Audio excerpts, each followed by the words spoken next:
Back once again. My name is Dennis. This is the Blue Corner. Welcome aboard. But before we get started, I will remind you to click that subscribe, share, like, as I always say, all the good stuff. And also, obviously, any support is always appreciated. Today's guest comes all the way from Vegas. He's a special guest for me because he helped me with my fight more than he even knows. But we'll get on to that a little later. The reason I brought him on this week is I was, funnily enough, watching the last episode of the Contender series last week. And I think it was the second last fight. I saw Tony in the corner for one of the crazier fights of the evening, only because there was a huge weight discrepancy between the two fighters. But we'll talk a little on that as well.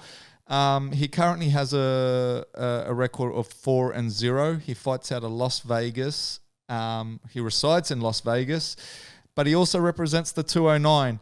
I'm talking about Tony Diaz. How have you been? How's life been treating you, and what is going on? What's up, my brother? Good. No, just living here one day at a time. So, what is going on at the moment? Like, what, when it comes to, I guess, the global pandemic, how is Vegas handling it yet? Are the casinos open? Are you actually getting the foot traffic right now? What's going on over there? Man, crazy. Vegas is like shutting down again. Like every other state shutting down. Like we just had our government talk about at 4:30, like about an hour ago, saying that our restrictions for like bars, gyms, everything's been at 50%. He just reduced it to 25% capacity.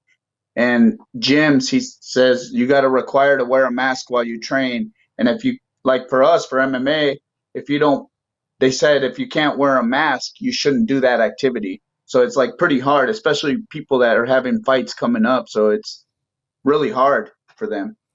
And so how do they enforce that? Do they actually have officers that go, I guess, door knocking from gym to gym, or is it more or less like, because I know over here, like they had restrictions. I mean, we never had to wear masks. They basically got us to close, and then now they have like a set capacity where you can have like 20 people on the mat, but that's it, right? And they always talk about that, potentially you could have a police officer rock up and they'll do a count. And if you have more than the 20 that's allowed, obviously you get a fine. But having said that, I don't know, I can only speak for my gym, but we haven't had a single visit from the police. So like the kind of the threat is there, but as I say, they haven't really enforced it in a sense. I mean, they could any day rock up. But like, what is it with you guys? Do you have guys that are actually enforcing these rules, or is it more or less just? There's actually, there's a lot of people that call in. There's a hotline. So if people want to snitch on your business, maybe because their business is closed, and they can call and people show up. And if you're not wearing a mask, if you have too many people sitting at a table at a restaurant, you can get a fine and even be closed down. You can't get the business license, which sucks. And people are already losing their jobs. You think another closure is not going to close down all those businesses that barely made it just this time around? Like, it's horrible. And how's it going for because I mean, you do a lot with the casinos and stuff, like as in the nightlife and stuff. Is that totally dead at the moment? Like, what's work like for you? Dead.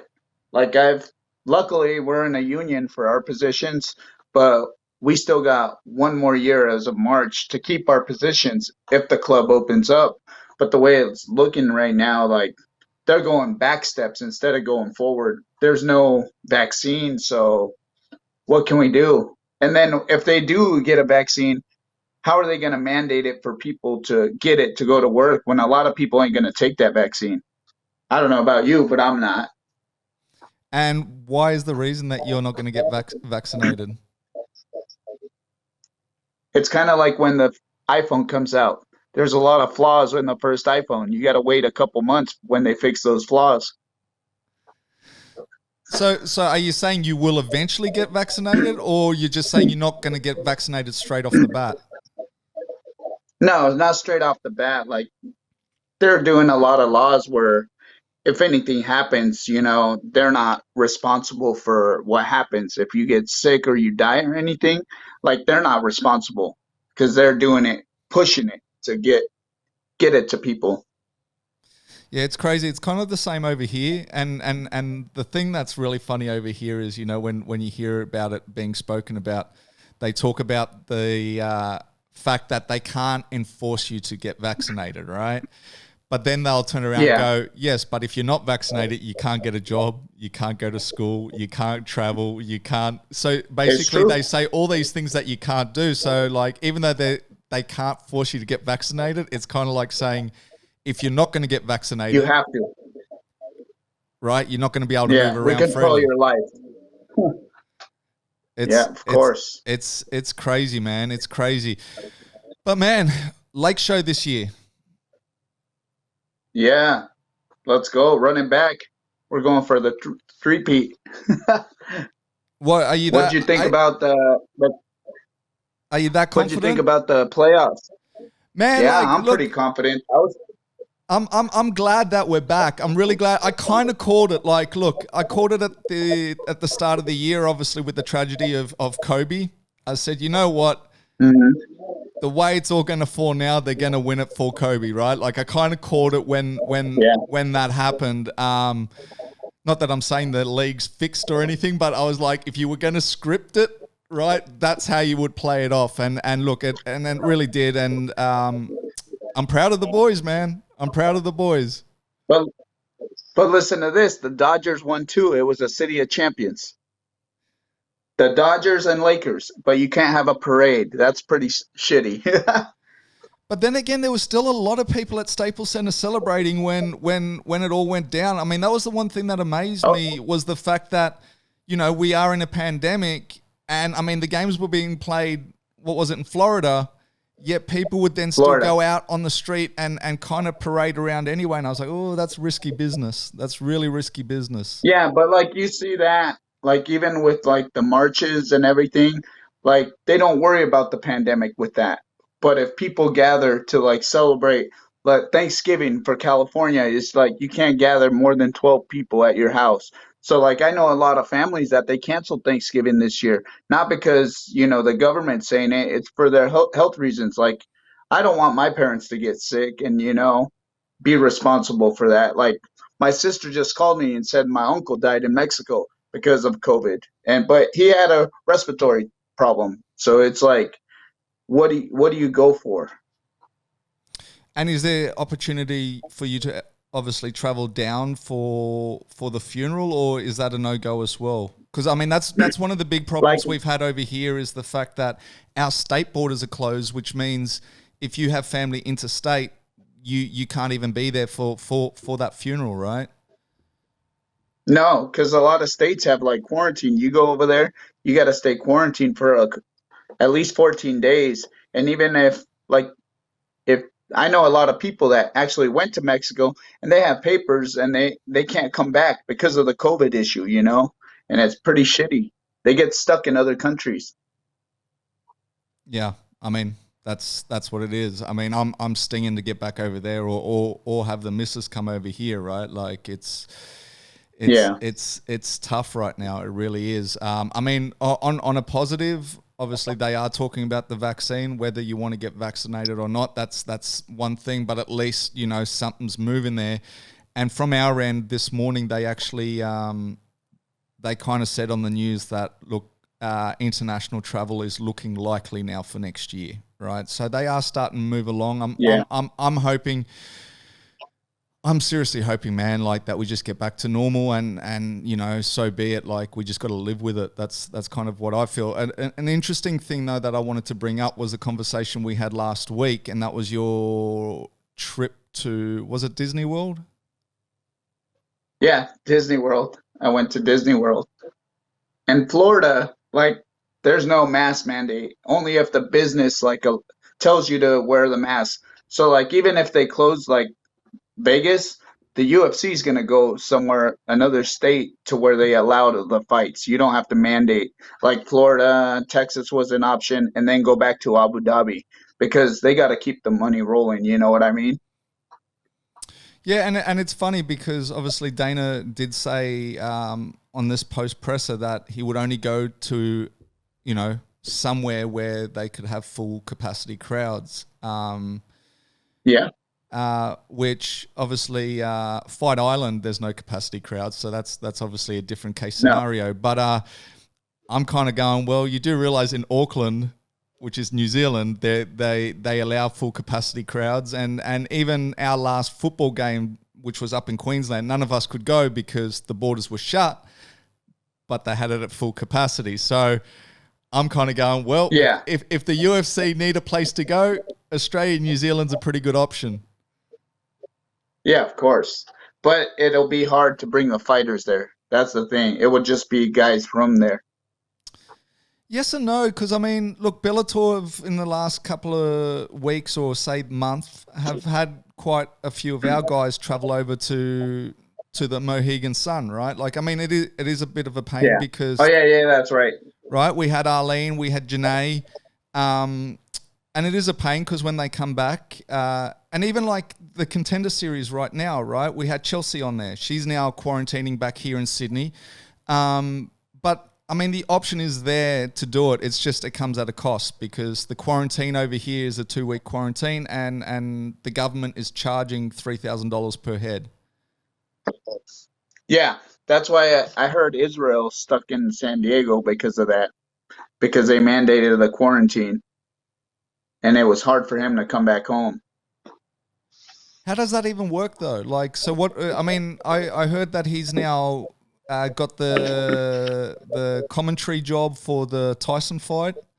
So I see that he's been able to pick up a little bit of work while he's over there. But like, how does that work? Like, who then? I guess is it something that your government foots the bill for? Like, I mean, he's obviously got to stay somewhere now while he's over there, right? And if he can't leave, like, how does that all work? I think the UFC actually helps out with that because you remember at the beginning of the pandemic, Wei Lee had just fought Joanna, and she was stuck here for a month and a half, almost 2 months into the pandemic in March, and just the travel was really hard. Her government was trying to help her, but also the UFC was trying to do as much as they could to like keep her here to where she was safe. Crazy. And you guys also, I mean, I had Eric on a few weeks back, or it's been a little while now, and we were talking about obviously having a breakout, and he said that 2 or 3 fighters obviously had the COVID from your gym. But since I had him on, I saw that the gym actually had to close for a week or two, and I think Eric even ended up getting the COVID himself. Like, what was that breakout like? Do you know any more about that now? Well, the crazy thing is, like a week and a half before that, I hurt my back and I couldn't move. So I wasn't at the gym during that time. And then COVID hit and I was already not training. So I was all like, man, I kind of glad I messed up my back and didn't get COVID, but I didn't know which one was worse, you know?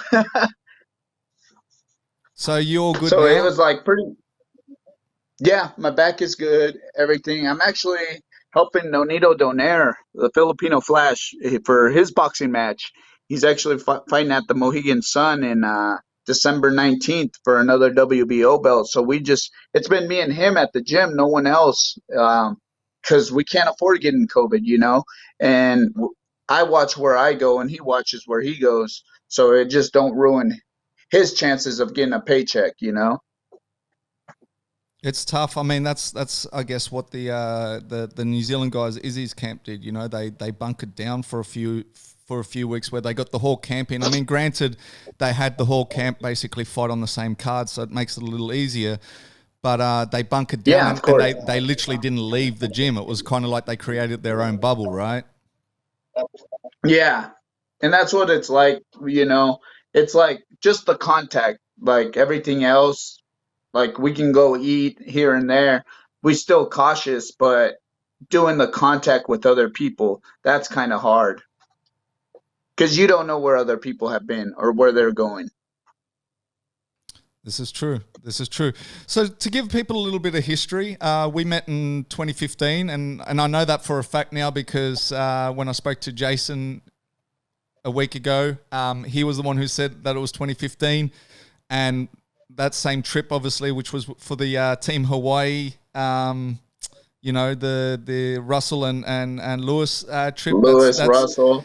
That's when we met, man. Like it's been a good 5 years. It's been a real good 5 years, right? Like and there's a lot of there's a lot that I remember about that trip.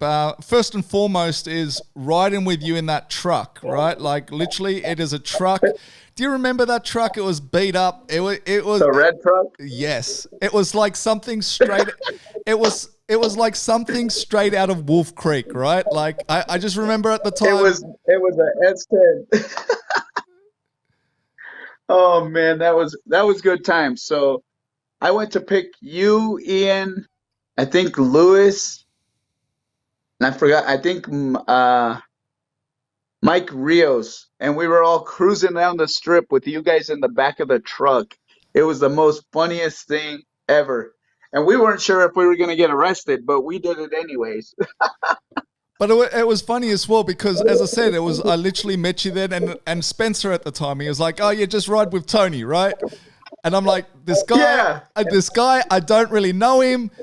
I'm in Vegas where I literally know nobody, and I'm about to jump into, as I say, a truck that could have been taken out of Wolf Creek. And I don't know if you've seen Wolf Creek, but like it's an Australian film where like things don't go right, and I'm like, whatever. But like, I think that was a good trip, and obviously we really bumped heads on that trip. And the thing that always stuck out for me, and this is something that I'm really grateful in meeting yourself, was the fact that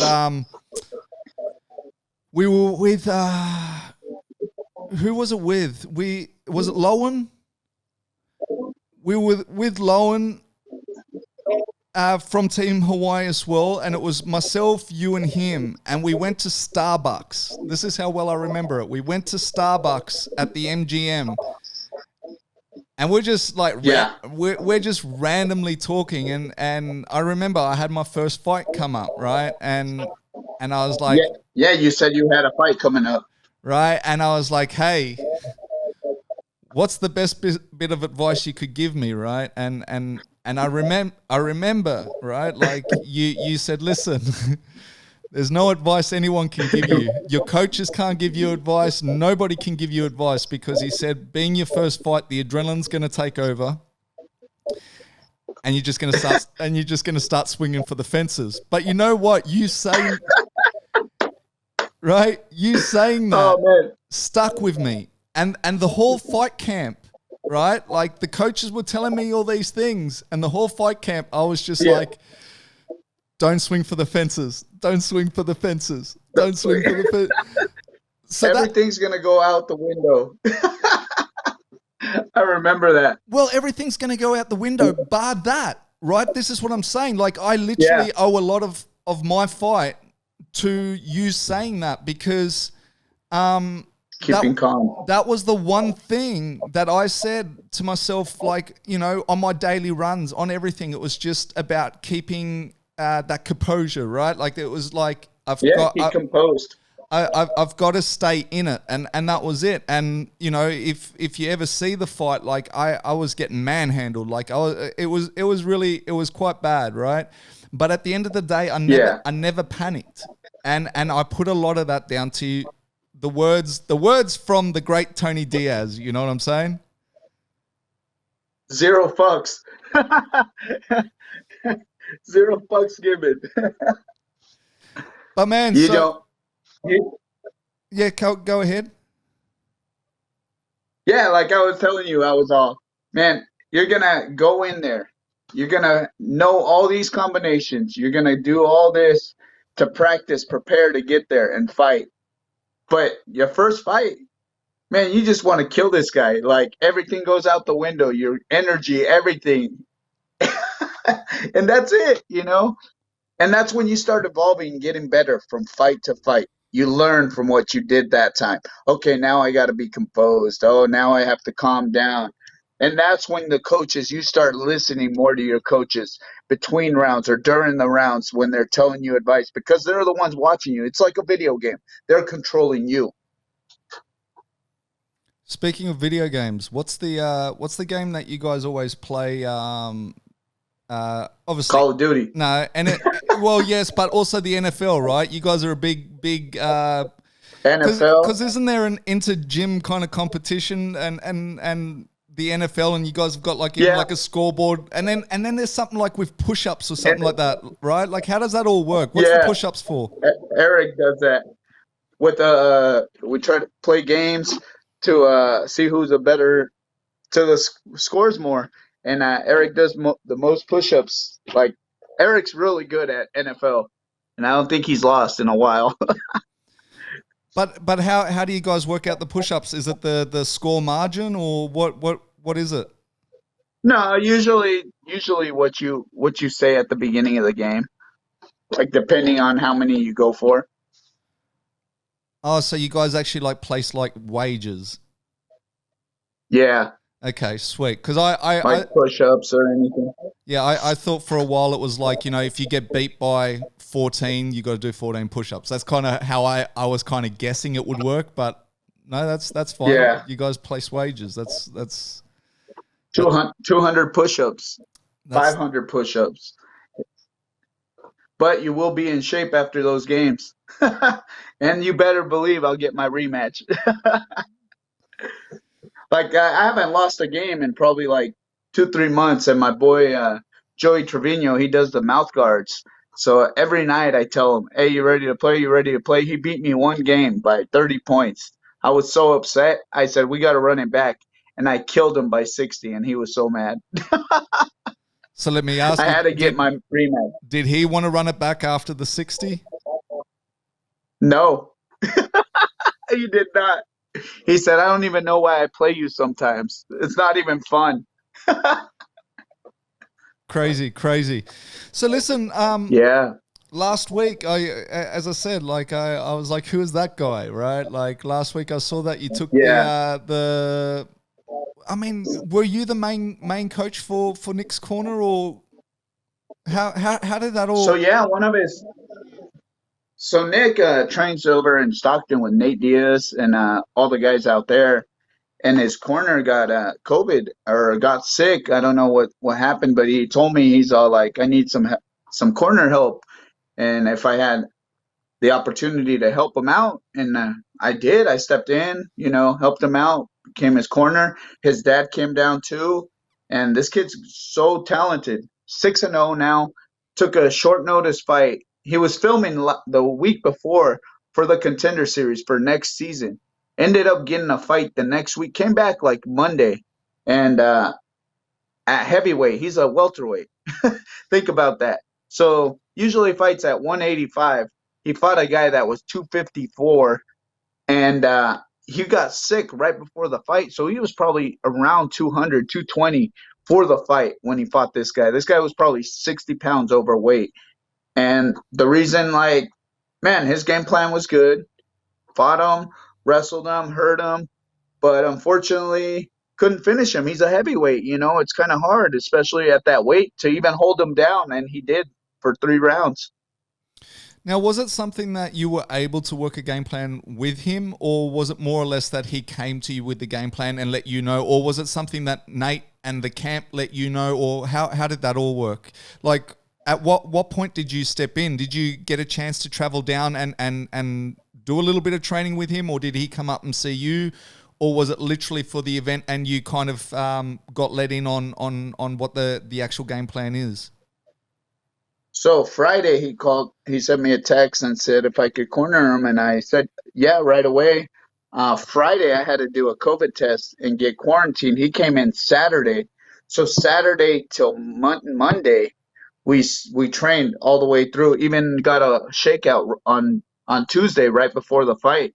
So we were going over game plans and seeing what this video on this guy. He's a good boxer, so I don't understand like if Max broke him or this guy broke himself. But this guy like wanted to wrestle him. He didn't box at all. He's a good boxer and pulled guard in the second round, which was really crazy for someone that big to pull guard.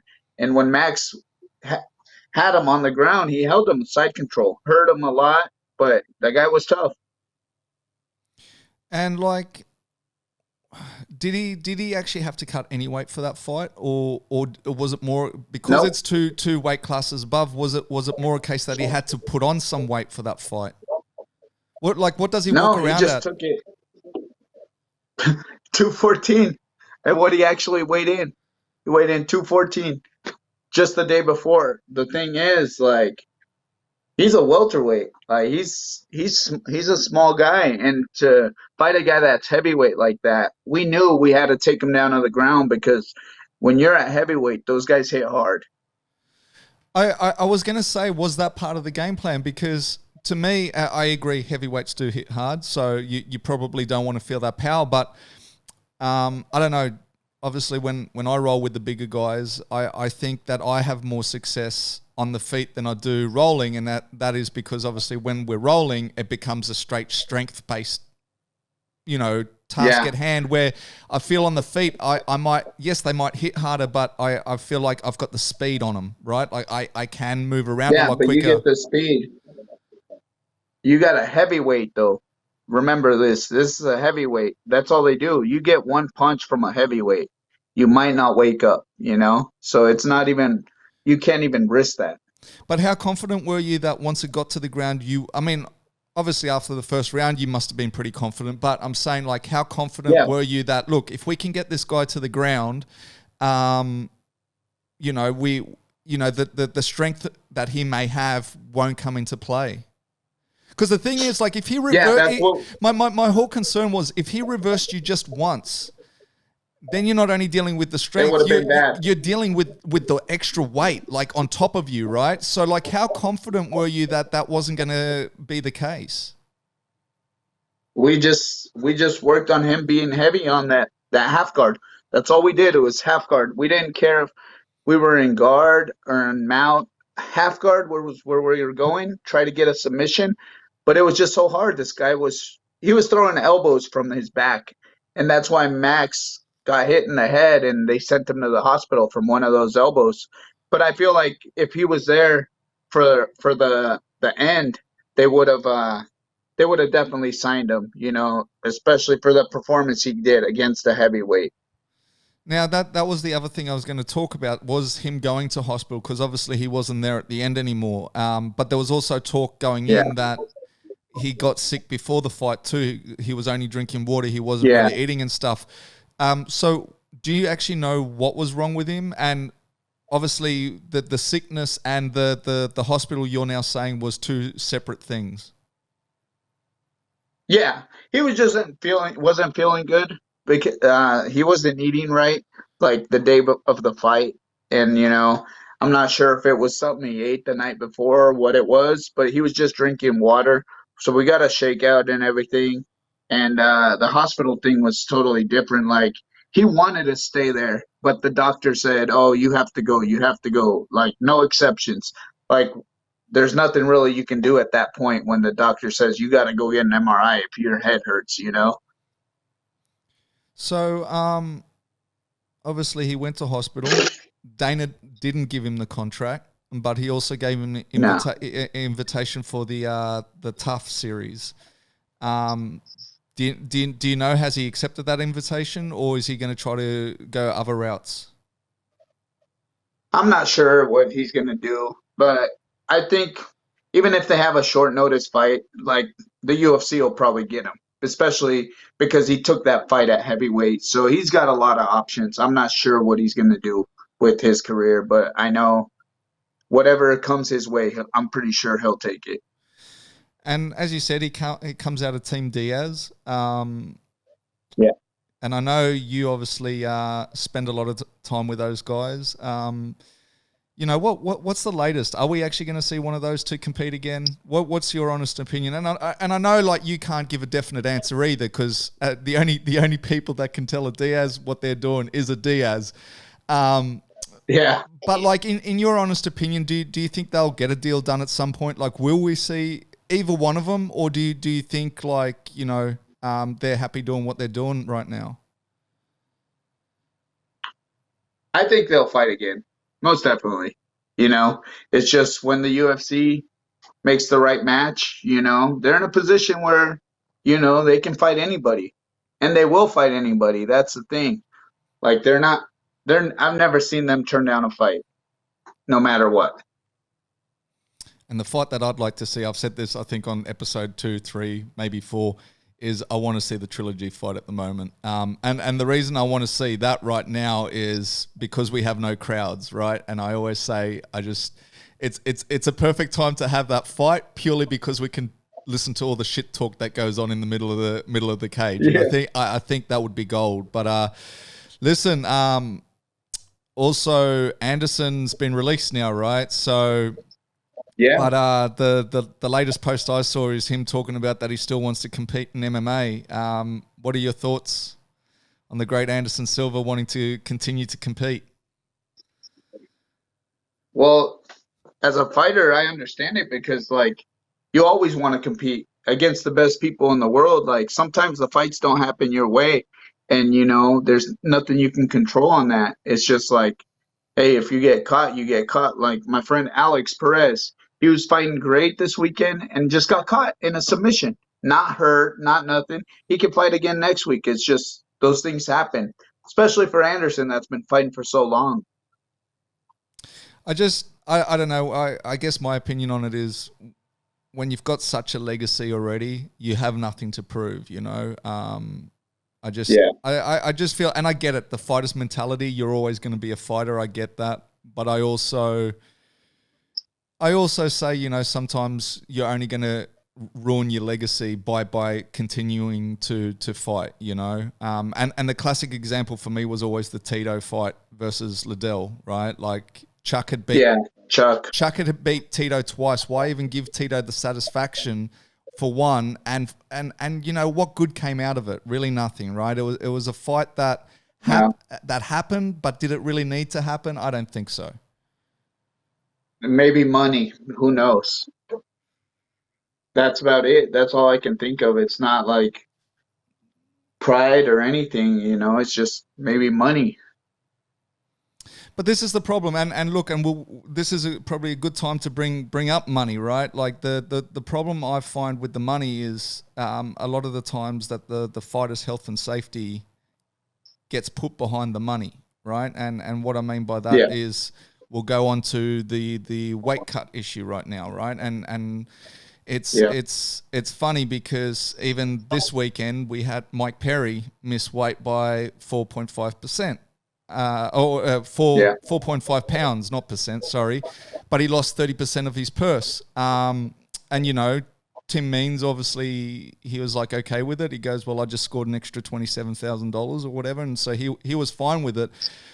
But my whole point on that is that we're taking money over safety, if that makes sense. Yeah.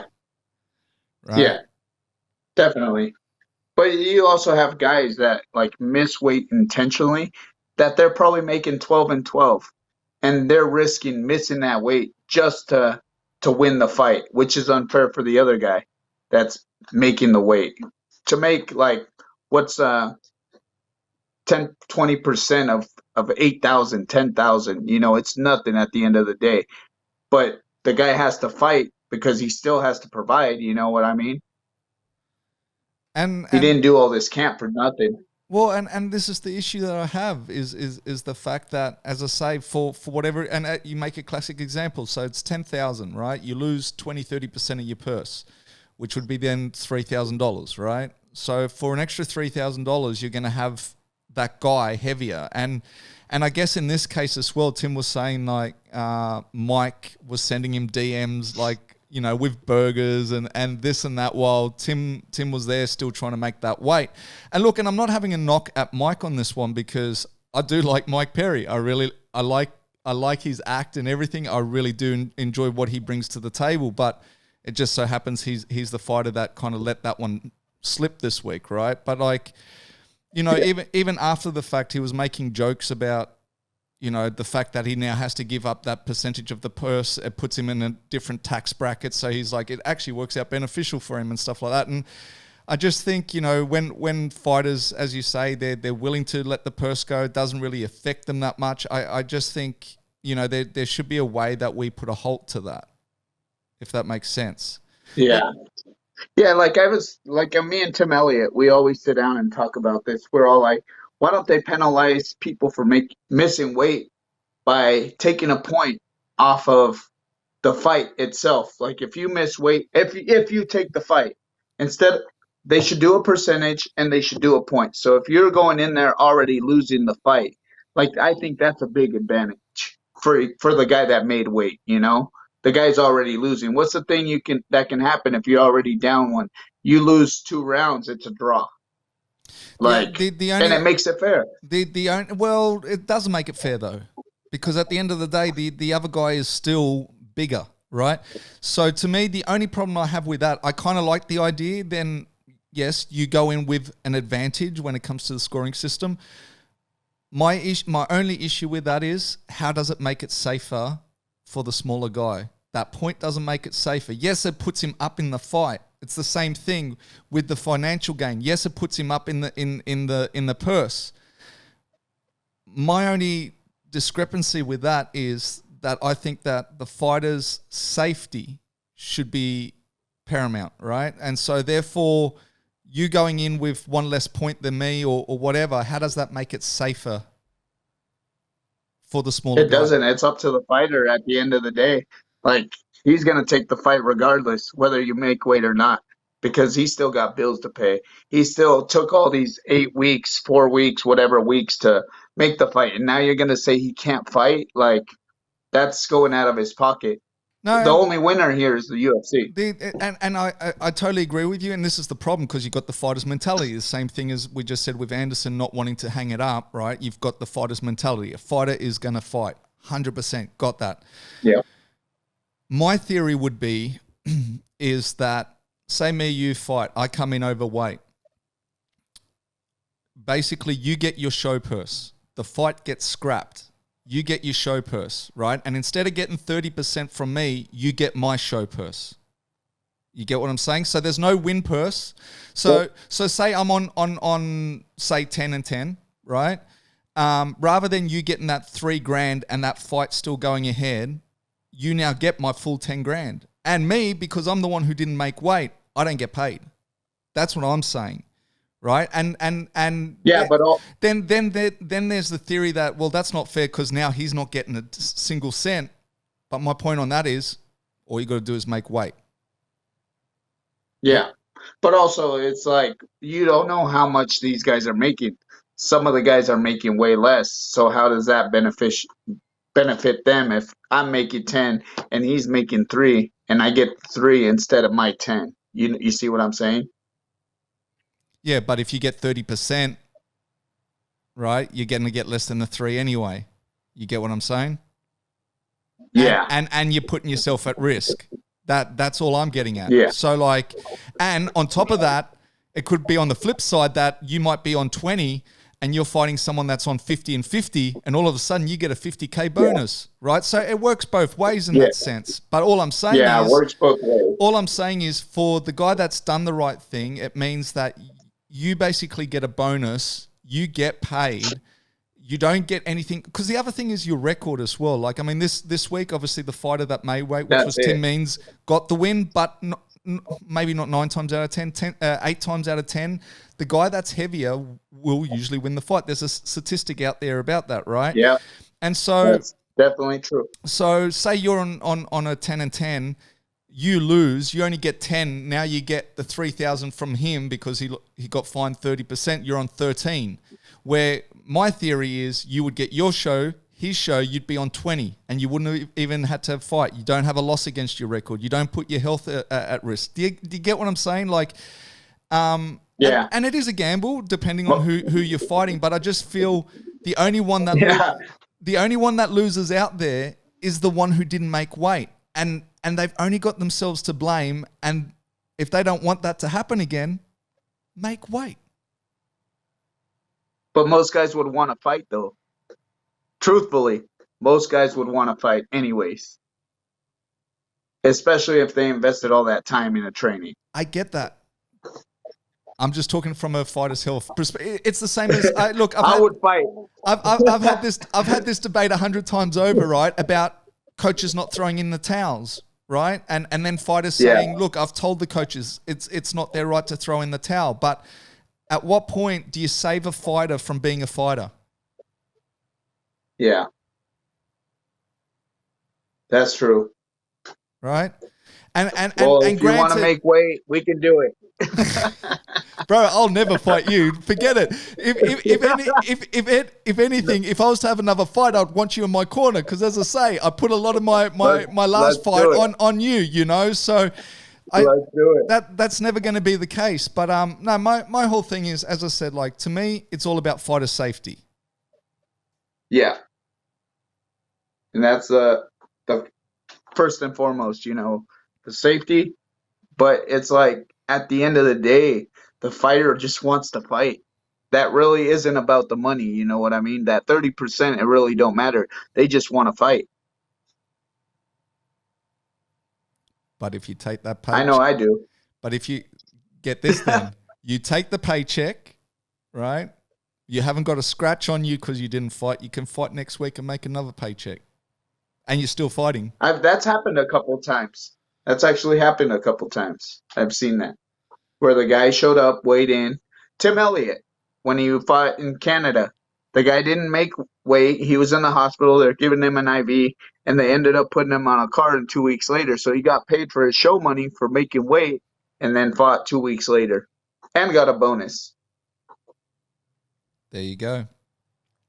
So what's happening at the gym now anyway, man? Like, obviously you said that they're starting to restrict stuff again. I see Gina's fighting this weekend. I see what's happened to Ty? Has he broken his foot? Like what's going on there? Yeah, so before the fight, he fractured his foot and ended up fighting with the broken foot and then just messed it up even more during the fight. He said, if it goes, it goes. And, that's sometimes, we're fighters. We'll just do whatever it takes. But me, I haven't been at the gym. I haven't rolled in like a month and a half. I've just been doing this boxing with my friend Nonito Donaire. He fought Inoue, the little mini Mike Tyson last year. And they want to do that rematch, but Inoue don't want it.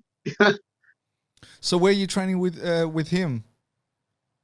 We're actually at a boxing gym. It's just me and him, no one else. His wife comes in. Me and him are sparring. Like sometimes I'd have to wear the body shield because it's just a different sport. He hits so hard. Like, and we got this one kid. He's on the undercard of his fight. So I'm having him spar him at Fridays, sometimes Wednesdays. At least he gets like real boxing sparring, and we're gonna go to Mohegan Sun, and they said there's gonna be fans there, so he'd rather fight somewhere with fans because they were trying to do it in San Antonio with the Canelo fight as co-main event, but that didn't go through. So I think it's PBC's doing that event, WBO belt. So since we're talking about boxing, did you get a chance to watch the rematch between Maloney and Franco? Franco, I missed it. I seen that headbutt though. So you're calling there was a headbutt? There was a headbutt. Yeah. It was just a different angle. You didn't see it they showed two different angles. Like on one side, it looked like it really missed it, but you see the other replay, you can see definitely the headbutt. I'll have to send it to you so you can see it.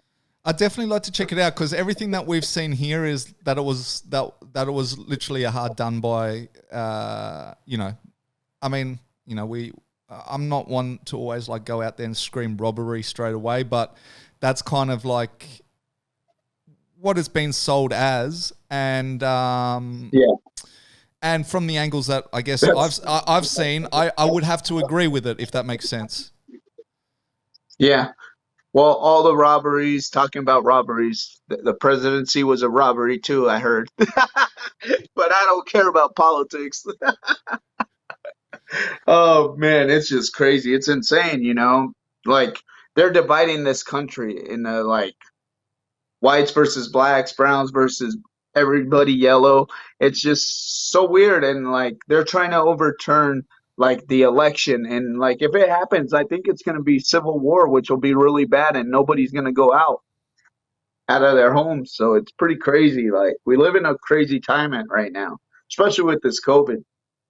Why? I mean, yes. When you're talking about division, COVID was definitely that. That was one of the first thing I noticed was because I was in New York when it was first all going down. Like I literally came back here 8 days before they shut the borders, right? But like, Yeah.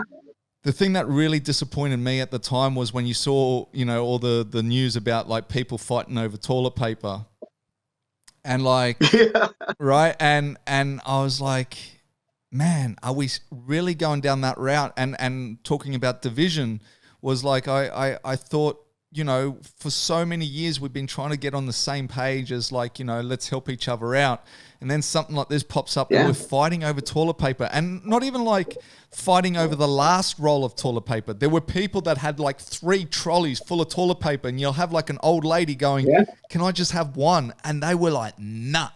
And I was like, damn, everyone's out there for themselves. Like that was the thing that shocked me the most. I was like, every man for themselves. It was such a crazy mentality that, as I said, like once again, if it was one roll of toilet paper and we're all fighting for that, I would kind of go, well, yeah, we all want that one roll. But when someone has a mountain of toilet paper and they wouldn't give an old lady one toilet paper, I was like, what is going on? Like it was crazy during that time because like I had a friend that went to Costco because he owns a business and a restaurant, and a lot of people were trying to buy all the toilet paper and everything, and they had a thing that said, one roll per family and everything. And this guy came with carts to try to get toilet paper, and he's all like, the lady wouldn't cash him out, and he started getting angry, yelling at the cash register lady. So I just want to fucking buy this shit. But I can cuss. Sorry about that. You're all And good. okay, he's all like, my friend's all, hey, just buy it. I'll pay for it and just go. And the guy said, oh, this and that. Tried to fight him, and then he went outside, and the guy pulled a gun on him. Like it was crazy. That's how nonsense it was over toilet paper. It's crazy. The best story that I heard out of that whole mishap was with the hand sanitizer, where that guy, I forgot what state he was out of, right? But he went around and bought $32,000 worth of hand sanitizer. Did you see that? It happened in the States, and the guy literally had his garage full of hand sanitizer, and he tried to sell it off on Amazon, right, for like $70-$80 a bottle. They shut him down. They shut him down, and all of a sudden he's like, I've got all this sanitizer, I can't get it, right? And they're like, so what are you going to do with it? And he's like, I guess I'm going to have to give it to charity, right? But like, I was like, what an idiot. Like with me, like I went shopping around here, and there was like not nothing on the shelves, and it was crazy. So I ended up driving to Pahrump. You know where Pahrump is? It's like an hour away from here. It's like a small little town. I ended up going over there. There was an Albertsons. Luckily, nobody went over there. The next day, everybody from Vegas went over there and raided that place. It was nuts, and it was just there was nothing there. No groceries, no nothing. Like all the processed food. And then just like 2 weeks ago, when they announced they were going to do another shutdown, everything's gone again. 2 weeks ago. Like things are starting to come back. But if you all need medical supplies, hit me up. I got to connect. well, there you have it. We definitely get that. But like, no, the two funny things that happened over here was, we were worried about the toilet paper, I guess, for a little bit. I don't know. But the main thing that happened here was that as soon as us Aussies heard that there was going to be a lockdown, everyone was going to the bottle shop, right? Everyone was just like... The bottle shop. Yeah, everyone was starting to stack up on alcohol. And literally it got to a point where the bottle shop would have rules like you can only buy 2 cases per person and stuff, because everyone was just raiding the alcohol chambers, right? So that was the first thing. The second thing that happened, and it was to try to help our elderly... was that they would open the supermarkets, and for the first, I think it was hour or 2 hours, only people that were, say, over the age of 70 could could go to the supermarkets. Yeah, they did that here too. Right, so therefore, like, they would get first dibs on the toilet paper and stuff like that, and then the shop would open, and everyone else would go in. The funny thing about that is, it just meant that all the grandparents became like drug mules. We're buying everything. They became the drug mules. So every family was like, "Hey, grandma, can you got that toilet paper?" Oh man, that's hilarious. I believe it too. Let's go, Grands. We got to go stock up. Right? And you would even have the people that are like, don't worry, I'll drive you. I'll wait in the car park. I'll drive you. Yeah. That's it. You're done. But like the funny thing with that whole scenario as well was they were literally saying as well, the only reason that the shelves were empty was because people were stocking up. Because the next day they would fill the shelves again, but then people would buy so much that it would be empty again. So there was never actually a shortage, right? The only reason you couldn't buy it was because you had, I'll say, idiots buying like a year's worth of toilet paper. Up. It was stupid. Yeah. It was stupid. Yeah. But I guess it was pretty nuts. The crazy thing is, like, even at Costco, like during the first month of COVID, when they allowed like Costco and Walmart, like people would put their carts in the line and they'd wait in their cars so they wouldn't be in contact with people. And it was like nobody's in line, just a bunch of shopping carts. And if you go over there try to grab one, people would go off on you and try to fight you because you grabbed a cart. It's so funny. That's crazy. And the one thing I will say, like, this is something that I found on Instagram, and I love watching it, is the cart narc, right? I don't know what state it. Have you ever seen that? That guy is hilarious.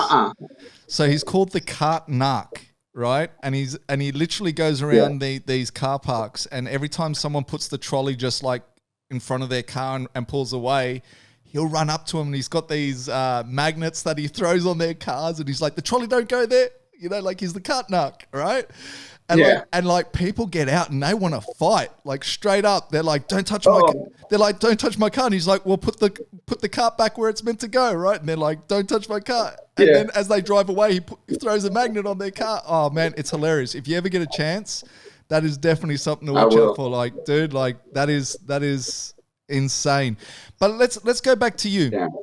So you've had 5 pullouts. What's going on? Man, it's just people don't want to fight me. Like I've gone down to cutting weight. People like don't show up.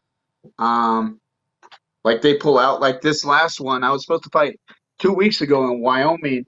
The guy supposedly didn't want to fight or got COVID. We said yes, but it's just who knows. Like I've been wanting to fight for a while. I just got a little too big. I'm still solid though. So what are you walking around at right now? Let's not talk about that. That's what I don't want to talk about. No, I'm actually like 150 right now. Not too bad, but I do love to eat food, and that's one thing about me. When everybody comes into town, they always ask me, "Where's the best place to eat?" And I gotta go, Like they're treating, so why not? I tell them the best spots. So what's your favorite food? Man, I love Thai food and seafood. Seafood is my favorite. Like oysters, like the way they do it in Mexico, you put the ceviche on top, chili and lime. Man, just eat them like that raw. It's so good. Nice. Like actually stop eating meat. Like I don't crave meat like I used to. And that's one thing it's weird because like I felt like that weighed me down and like it bloated me too much, and cutting down meat really helped out a lot. And what do you normally fight at? Was it 125 or 135? 125. Okay. It's not bad. Not too bad. But usually when I'm like training hardcore and everything, I get down to like 142, 141, and I'm pretty solid at that weight, So when's your intention of, I guess, going back to the gym? I know you said you're doing the boxing thing right now, but like when When can we see you back, like on the Hope, mats? hopefully, probably after December 19th, I should be back. But also, Brandon Moreno, he got the title shot. So he's going to be coming back here to Vegas. And I might be training with him for a little bit, fighting Figueiredo 21 days from now. So it's a turnaround fight for him. Then we got like my boy Aljamain Sterling. Like his fight got pulled today, so we'll see what happens with him. Been watching a lot of his sparring, which is pretty good, just to help him out, the best he can. And do we know why? Because at the moment, all that I've read is for undisclosed reasons. Like it's not an injury or anything, but we don't know why he's. No, they haven't said nothing, so we don't know. And do you know what Sterling's going to do? Is he willing to take another fight, or is he just going to sit out and wait? I think he might sit down and wait. I mean, he's earned his dues. Like, there's no reason for him to fight no one else, unless it's an interim belt. But who's he gonna fight? Like, Mariah's already got a fight with Rob Font. Sandhagen, he just beat. Like, there's no one else in that division. Unless Cody Garbrandt comes back up, and tries to fight him. But who knows? You're right. Right. But I can see the UFC trying to do an interim belt, at least for now. Well, it all depends because, like, if there's no injury, like it could mean that Peter's back sooner rather than later anyway, right? Like, I don't know. But they're trying to see, like, March. That's still a couple months away, especially if you're already this far in camp, which it would be a fight was supposed to be in 3-4 weeks from now. Yeah, right. So let's bring up some future fights. Obviously, we'll start at the top. You've got Stipe versus well, we don't know. Will it be John Jones or will it be Francis? Hopefully it's Francis. Francis evolved so much. He's a killer. Like, that's one guy you don't want to mess with. I barely even want to touch his water when he asks for water. And how do you feel that fight would go down? Do you think it'll be kind of a repeat of the last fight, or do you think that Francis has made enough adjustments now to potentially take that title? I think Francis could win that fight. Like, he just has to be patient, and he's evolved a lot. You've seen it from his last fights, even though it hasn't gone past the first round. But even as scrambles at the gym and everything, he's training with Tim Johnson, a couple guys, Ronnie Marks. It's hard for them to take him down, and hold him down. He just learned how to pop up now, use his hips, which is very dangerous, especially when you see him on side control and those big punches coming. It's a scary guy. And do you think, like, if Stipe's not ready right now, do you think Francis would take a John Jones fight? Why wouldn't he? It would be a great fight. It would be a great fight, but there's no Like, title. I think There's no title on the line, so that would be my only reason. Would be, would you fight Jones? Potentially lose. I mean, if you win, you're the man. But if you lose, you don't get that title shot no more. yes and no, because there's still guys in line for that title shot. Like, I don't know what Jones would do because, like, we don't even know what he's been doing, at the end of the day. Like, he's got so many options. He can go back to 205 and try to get this belt back, or go back to heavyweight to fight Stipe. But Stipe don't want to fight either of those guys, I don't think. He's comfortable where he's at in his life, being a fireman. So you think he's kind of dodging it a little bit? Like, Or? he's fought once in the last year and a half. Actually, So it's like, what was his last fight? DC, or has DC. he fought? That was Yeah. his last fight. Yeah, and then it was a year before that he fought DC. Remember? It's been like he's fought twice in the last year and a half, almost 2 years. Damn. So it's like that's why Francis gets like frustrated, because he's all like, man, they're just holding this belt. This guy's fighting once a year. Like That's there's no reason for that. that's crazy. That's crazy. And like, Yeah. I didn't think he took that much damage either against DC. So No. that's amazing. And it's going to be a year from him fighting DC last time in March when they want to do the Francis fight. See, I mean, my ideal situation, and I said this, I think, to Eric or maybe it was Jason, I don't know, would be that Francis gets Stipe. You would have Glover take on Jan after his last performance, and then Yeah. go straight to the super fight of Jones versus Izzy. Yep.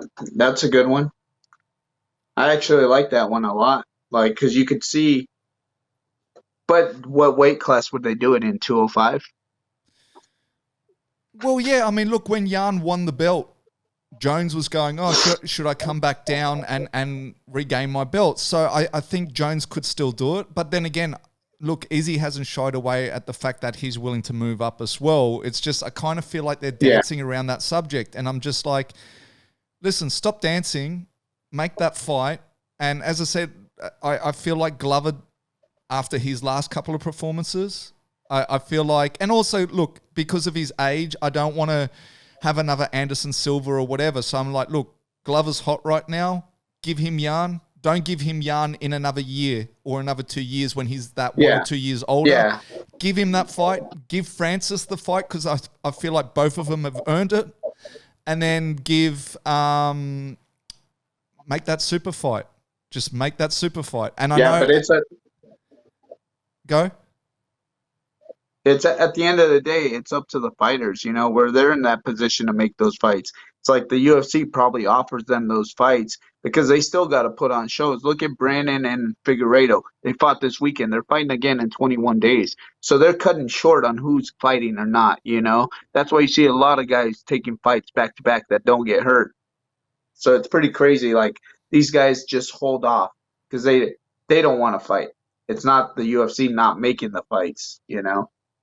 I just feel like now the iron's hot because say there is a chance that Jan beats Izzy, or say there's a chance that Stipe or Francis beats John Jones. I feel like that super fight hasn't got as much oomph behind it as it would right now. Yeah. Right. So I just feel like there's so many moving parts to that little kind of love triangle, but I just feel like now's the time. Like they should just do it and then let the two divisions sort themselves out. And then once Jones and Izzy have that fight, then let them fight for the belts. But I mean, the two arguments you will have there is one, that they will want to put a belt to it. So they'll either want Jones to win the belt and then Izzy to fight him for the belt, or vice versa, that Izzy wins the light heavyweight belt and then Jones. I get that, but I feel like that's a big enough fight not to have a belt attached. I think it's just big enough just on the fact that it's a super fight, right? And then the other thing that Izzy's come out and said is like he wants to wait a year or so they can do it in front of a live audience. And my answer to that is, why don't they have it in his backyard, New Zealand? You can have a live audience. I just don't know if John Jones would make that trip. No, I don't think so because it's giving him all the favoritism. Do it in San Antonio. San Antonio, you can have 10,000 fans. Yeah, That's what happened with the Lomachenko fight. Or no, it was the Gervonta Davis and Leo Santa Cruz. They had 10,000 fans in Texas, and Texas already said they're not going to do another shutdown. So why not do events there? And what do you think? But it's crazy because go. It's Kamala Harris. She already said she wants to end all sporting events, like in the United States, like baseball, everything. That's their first priority, to stop all sporting events. But what's that do good for our country? You know what I mean? That's the only security we have right now. Like to watch something and it's what else can we do? And I don't understand why. And I think it's I don't proven now that understand why there's. mom and Sorry, I think it's proven now that Chicago. whatever the UFC, even Bellator are doing is like they've been able to do it in a safe manner, right? Like, I mean, yes, there's been a Yeah. few cases, but as soon as those cases get caught, they pull that fight. You know, and it's not like there's been a major outbreak in any of these camps. No, especially like in the football games, like you see players getting COVID and they get pulled out of the games. Everyone's still getting tested in those environments, which has like probably like over 100 people that are training. You still got to wear masks while you're playing on the sidelines, but like, how much safer can you do it? Like, especially, I was quarantined last week. I did 2 tests and they came negative. It's like, man, that's the scariest thing. It's like if you're doing um, what do you call it? Um, a birth test, a birth test. Like if you're having a child, that's scarier. You got COVID or you don't. And then sometimes there's a false reading. And I mean, I think someone was saying to me that Elon Musk did 4 tests, 2 came back Yeah, positive, 2 came back negative. too negative. So it's like the more testing they do, the more results you're gonna get. At the end of the day, and it's so convenient to do a test now. A lot of more people are doing it. So that's why the numbers are rising. But you got other countries, like even in Wuhan, how did they control it already? Like they're not, the numbers are rising, but not the death. It's crazy. Well, I've always said it's a matter of how overloaded your system is, right? I think for Yeah. us, we haven't had an issue, right? And the reason being is like we'll have like 2,000 hospital beds available, but we've only had to use 200 of them, which means we have 1,800 Yeah. hospital beds still there. Like, for instance, what happened with you guys, and I specifically talk about New York at the beginning, is there was stats where it was like you guys had 52,000 hospital beds, but you needed 110,000, right? That's when it becomes an issue because then you're not able to serve those patients correctly because you don't have the facilities, right? Yeah. But as long as you can keep that in check, I think we're fine. Like I keep saying every person that I speak to, I'm like, I don't feel like we have big enough numbers in our country to justify the lockdown that we're facing right now, right? It's just, it makes Yeah. no sense. What's the end game to this? Like, I don't see the purpose of it no more. Like, they're trying to protect us of getting sick. Like, how many cases of the flu have you heard this year? Like, nobody's got the flu. Like, it just vanished. And nobody's dying of old age anymore. No, it's all COVID. Right? It's so retarded. We've had people die at 99, 97, 83. They all died of COVID. None of them died of old age. Yep. Like, even if, like, at the beginning, I know a lot of people, like, if you get in a car accident, you commit suicide, you choke on something, like, no matter what way you died, it was COVID. Like, that's how they were marking it because they were getting paid, government assistance, every hospital. So they'd rather put it as COVID patients than how they actually died because they had it in their system. And it's just so wrong. I actually met a gentleman here, and I forgot if it was his mother or his grandmother, but he was saying to me that, I'm going to say it was his grandmother, died, and on the death certificate they said it was COVID, and him and his family actually went through legal proceedings to get it changed, which to me didn't make a lot of sense because I'm like, why would you want to drag it out in the courts now? And obviously there's a cost associated to taking it to court. But he was like, listen, I think it was his grandmother, but it could have been his mother. So one or the other. He was like, she was battling cancer for 3 years and she passed away. And the whole family was like, she died of cancer. She lost her battle to cancer. But on the death certificate, they said COVID.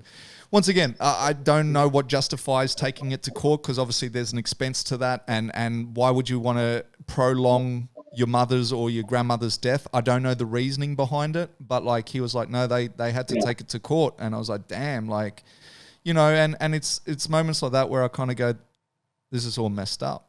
It's all messed up. As I said, like, Yeah, it is. I haven't been able to see my better half since the start of March. And I don't know right now. I know. I don't know right now when I'm going to see her next. Right. Like, and it, you know, and to the point, like I always say, I'd be happy for her to come and quarantine for 2 weeks. Like, don't get me wrong. Like, you want to play safe? Yeah, cool. Let her come. Let her quarantine for 2 weeks, but give us a possibility. You know what I mean? Like, at the moment, they're not even giving us a chance. I've been on the phone to like Home Foreign Affairs and stuff like that, and they're just like, there's nothing we can do. And I'm like, how is this even possible that basically, whether it's a loved one, a family, whatever, that they can separate you and go, too bad? Yeah. It's shitty, especially like, even if you leave, I heard New Zealand, like, if you try to come back, you go to the bottom of the list to try to come back. Like, if you leave, like, there's people waiting in line just to come back, and they're pushing those people. It don't matter if you're a celebrity or not. Everybody's going to that bottom of the list to come back. See, we're here, it's a little bit differently. Like, because I know that when I think it was Danny Minogue came, she came back to Australia to be a judge on one of the, I don't know if it's like Australia's Got Talent or The Voice or something like that. She obviously came back to be a judge on something. They literally went, sweet, and they even gave her the exemption. She didn't have to do the hotel quarantine. She was allowed to go to her farm property and quarantine at home. So that's how they treat our celebrities. Yeah, and it's pretty shitty. Right? Jesus. It's like one rule for one rule for the other. The only thing I will say, at the moment, our Prime Minister came back from Japan and he's doing a 2-week quarantine. But once again, I don't think he's doing it in a hotel, but at least he's quarantining, I guess. But like at the end of the day, to me, it's just like, listen, like, have some protocols. But we got to get on with it, because my stance has become now that if we're doing all of this to save lives, and our life now is that you have to sit at home and you can't go outside and you can't, what's the point of saving that life? Like, it's unhealthy. Right? Like, we're caged up animals right now. Yeah. It's like we're like, you're saying we got to be healthy, protect ourselves, wear masks, but the gym is the only place where you can get healthy, but most of them are closed, like half capacity. Like, and you cover that carbon monoxide in your mouth, you know, inside of you, and that's very lethal on itself, you know. So it's like, you want us to do good, but make us do bad choices. Well, I saw a meme today, literally today, that was like, when your gyms become a risk to your health and McDonald's becomes an essential service, you know the world is upside down. I've seen that one. Yeah. Right. Welcome to 2020. Crazy. Well, and that's what I'm saying. 2021, I'm hoping we see some sense and we start getting back to normal. Like, I definitely want to come out your way. As I said, like, I'm hoping I can get the girl out here and we'll move on. But listen, the last thing I want to ask you about is, if Nate was to come back, going back to fights, if Nate was to come back, what fight do you think he'll be gunning for? Will he be gunning for the trilogy with McGregor, or do you think he'll want to redo the Masvidal fight for the BMF title? I think they should do the BMF, because at the end of the day, like, he didn't get beat. It was a doctor stoppage, and we know Nate bleeds, and it was in New York, when New York is like the newest to MMA. So they try to protect the fighter. He fought 2 months before. He fought Anthony Pettis and had the same cut, you know? So it's like Nevada would have let it continue. Like, we don't know he could have won the next 2 rounds, or he couldn't have, you know? You never know. We just got robbed of that. But that's the fight they should make, personally. See, well, I personally would like to see. I do totally agree, and I thought at the time, I was like, yeah, they shouldn't have stopped that fight. But as I said, just because of the no crowd trash talking thing, I would like to see the trilogy before I see the Masvidal fight. Both of the fights I want to see, so they're definitely 2 fights for him to have. But I would want to see the McGregor one with no crowd, as I've stated. But but that's that. But listen, we'll call it a day. Bro, it's been an absolute pleasure talking to you. Oh man, you know, I hopefully will see you back on the mats at some point. I hopefully see some sort of fight announcement coming from you at some sort of point, and maybe then we can have you on and talk a little more. But in the meantime, for people that kind of want to reach out, whether it is, you know, coaching advice or life advice as you gave me, or as you mentioned before, if anyone's after some medical supplies, so the crazy thing is Brandon Moreno. I saw him at Jason's house on Saturday. I was quarantined in the hotel, and I seen him at the hotel. He's all, "How are you everywhere?" I was all like, "Don't worry, I'll beat you to TJ tomorrow." Back to Mexico. He's all, "Man, Tony's everywhere," and you know that. I just get along with everybody, you know, and I try to learn from everybody. And that's what it's about, you know, make someone happy. And I learned that from Kobe, you know. He's in the highest position, and, you know, and that was his biggest satisfaction. And that's my satisfaction, making people feel great, you know, about themselves, because that's all we have at the end of the day. No, and look, and as I said, and that's why I respect you, because it's the same thing. Our first meeting, as I said, like, you could have just been like, who is this dude? Like, but it's not about even getting along with everyone and learning from everyone. You're also very quick to share what you have learned over time, you know. And I think that's important too, because a lot of people will always, like, you know, eye you out and be like, oh, I'm not saying that I would have ever been a competitor to you, but, like, you know what I mean? Like, everyone's always so like, don't, I don't want to tell him, you know, we don't know if later on in life we might cross paths or this or that. And a lot of people always hold on to a lot of knowledge and, you know, the fact that in that first instance, you, as I said, you gave me that one piece of advice that I will single-handedly say was the deciding factor to my fight. Was just, it speaks volumes, you know. And I think that's why we've always shared now a common understanding. And you know, every time I come to Vegas, we obviously go out. Last time we got a little boozy at one of the bars, but you know, it is what it is. It is. I quit drinking too. Can you believe that? Oh man, I don't drink no more. Well, you don't drink no more until I get back over there. That's the truth. Nope, I'm done. I'm done. So why is that? But mama didn't raise no quitter. So why the change? I don't know. I just don't. It's like I don't enjoy it no more like I used to. You know, like being drunk, getting a buzz don't appeal to me, or maybe it's my body rejecting it. It's not for me no more. I just like living this way. Nice one. But if you want a beer, I got you. Nice one. Well, definitely, man. I know that Vegas heat, there's nothing better than a cold beer. But yeah. As I was saying, so for people that want to reach out to you, whether they want to roll with you, whether they want to train with you, whether they want you in the corner, whether they want some medical supplies, what's the best way? What's the best way for them to get into contact? Tony Diaz MMA. That's my Instagram, Twitter. You can also follow me on Facebook, Tony Diaz. And send me an email at edm.tony@gmail.com. And we can hang out, you know, talk about whatever is on your mind.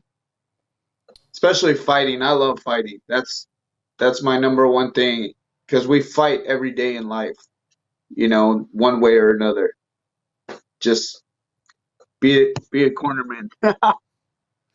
Well, there you have it. Like, as I said, yep, the fighting advice has definitely been one that I will take with me for a very, very long time. I forgot to also say, I don't know if you were serious or not, but congratulate Jeremy on his performance in this past week as well. Yeah, man, it's been an absolute pleasure. I look forward to claiming that beer even though you've stopped drinking. And I say that because my intentions is to come back out there. So I definitely want to get back out there as soon as possible. Look, it's been an absolute pleasure, and I hope to get you on as soon as something else arises. But until then, we'll call it a day. I'm a one.